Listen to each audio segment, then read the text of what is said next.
दशकों से देश विरोधी ताकतें भारत को कमजोर करने के लिए युवाओं को नशे के जाल में फंसाती रही है।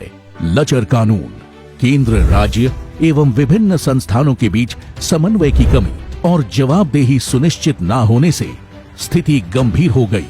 ड्रग्स लेकर आप न केवल खुद की जान जोखिम में डाल रहे हैं, बल्कि अपने परिवार व अपने दोस्तों को भी, आपको चाहने वालों को भी दुखी कर रहे हैं, उन्हें परेशानी में डाल रहे हैं। नशे के खिलाफ प्रधानमंत्री नरेंद्र मोदी ने सरकार के परफॉर्मेंस को प्रभावी बनाने के लिए होल ऑफ गवर्नमेंट अप्रोच के तहत अंतर विभागीय समन्वय पर निरंतर जोर दिया है। इस अभियान को आगे ले जाते हुए गृह मंत्री अमित शाह ने भारत को नशा मुक्त करने का प्रण लिया है।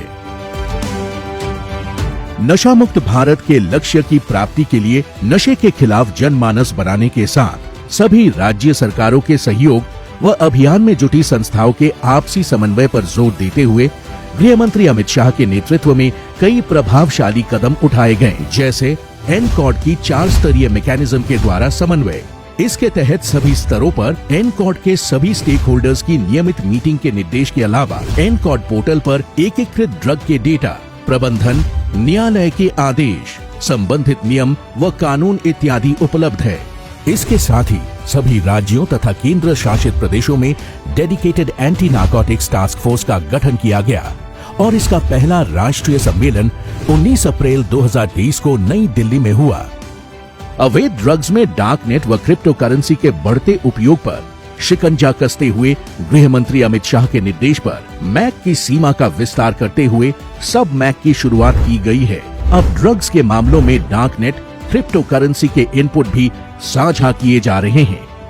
गृह मंत्री अमित शाह के निर्देश पर आपसी समन्वय के महत्व को देखते हुए नार्को संबंधित मैकेनिज्म में सभी केंद्रीय स्तर के स्टेक होल्डर्स तथा राज्य स्तरीय समिति में स्कूली शिक्षा और साक्षरता विभाग एवं डिपार्टमेंट ऑफ पोस्ट के बीच समन्वय को बढ़ाया गया है।